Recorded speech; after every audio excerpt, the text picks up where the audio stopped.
We're not in a trusting mood, said Kamikaze. Flashburn has just asked them to untie him.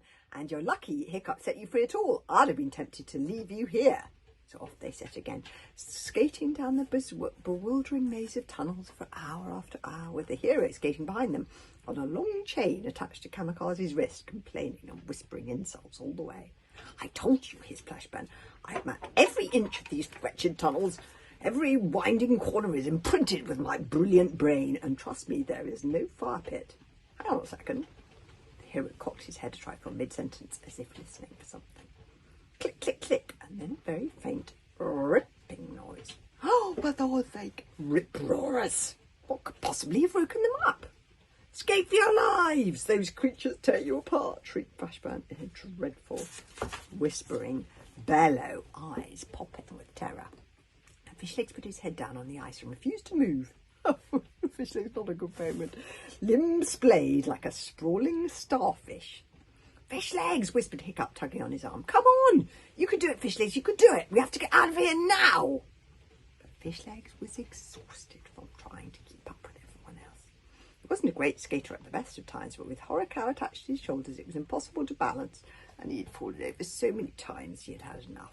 No, said Fishlegs, and he laid his head on the ice. I should never have come. I'm just holding you up. You can go on if you want to. I'm just going to stay here and die. Oh, poor Fishlegs. The runt is right. We should just leave him. Oh, God, that's not very nice. The hero. I don't really like the hero. Flashburn. Trying to escape, but held up by Kamikaze's chain. It's like I said down at the bottom of the cliff. He's not the stuff that heroes are made of. He's just a jellyfish in a skirt. Do you not know what rip-roarers do to you? I am a good-looking man, and the world needs me. I must be saved. Some hero. Fishlegs, you really are going to die if you stay here, hissed Hiccup. I don't care, said Fishlegs, closing his eyes. I'm too tired. It's nice here. It's quiet. I'll just die here on this nice, comfy ice. It's all hopeless anyway. Scratch, scratch, scratch, rip, rip, rip. You could hear the clicking of nails on the ice getting closer and closer and closer as a pack of rip-roarers came snuffling through the dark ice corridors towards them. Oh, for Thor's sake, it's never hopeless, Fishlegs, said Hiccup desperately. We can still make it. Trust me, we can do this. But there's poor little Fishlegs. I'm just going to lie here and die. I love how Horikawa has got his arm around. He's trying, to help. Chapter 11 is called Rip-Roarers and Electric Stickies. In the desperation of the moment, an idea popped into Hiccup's mind. Why hadn't the witch taken away the king's things from him when she had the chance? Because she knew he was going to need them down here. He took the ticking thing out of his pocket. This is what I love about Hiccup. He's so smart. There were numerous arrows on the face of the ticking thing. One told the time, another predicted latitude, another always pointed north. Then there were various arrows that seemed to have no function at all as far as Hiccup had been able to work out. And there it was. On one fat arrow that he had assumed was purely decorative, there was scratched a tiny little crown. Oh, a clue, a crown surrounded by tiny flames. Look, Fishlegs, the crown, panted Hiccup. Grimbear's ticking thing can show us the way to the crown in the fire pit.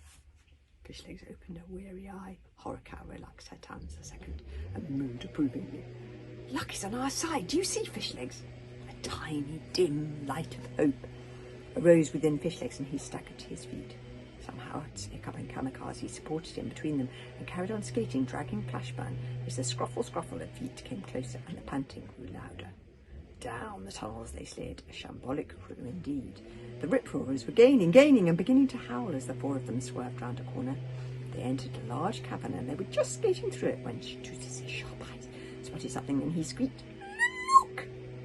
Over to the right of the cave floor was a neat rectangular hole cut into the floor by human hand, for nature could not cut those lines so straight. Down! ordered Hiccup. And 1, 2, 3, down the hole jumped Fishlegs, Kamikaze, Flashburn, and then last of all Hiccup, holding his rectangular shield above his head. And just as he leapt down the hole, he had a stomach-melting sight of the first four rip-roarers screaming round the corner, jaws agape before he slipped through the gap, and clang! The shield covered the hole completely. You can see there's even like a rip roarer claw just. Oh, they were only just in time. It was as if the hole had been cut for the shield, and maybe it had long, long ago. Hiccup hung from the strap swinging. There was a 3-foot drop down to the floor. Let go, Hiccup shouted up. No, they'll follow us, shouted Hiccup. Scritch, scritch, scritch, they heard the spine-curling jangle of knife-sharp claws landing on the metal of the shield above. Clang, a great dent was punched into the shield as the full force of a lip-roarer body landed on it. In the middle section of the metal was inches away from Hiccup's face. Oh, for fall's sake! Scruffle, scruffle, scruffle, as paws and talons picked at the edge of the shield. Any second now, and they would get a grip, good grip, and lift the entire shield out of the hole, Hiccup and all. I have to have the next bit.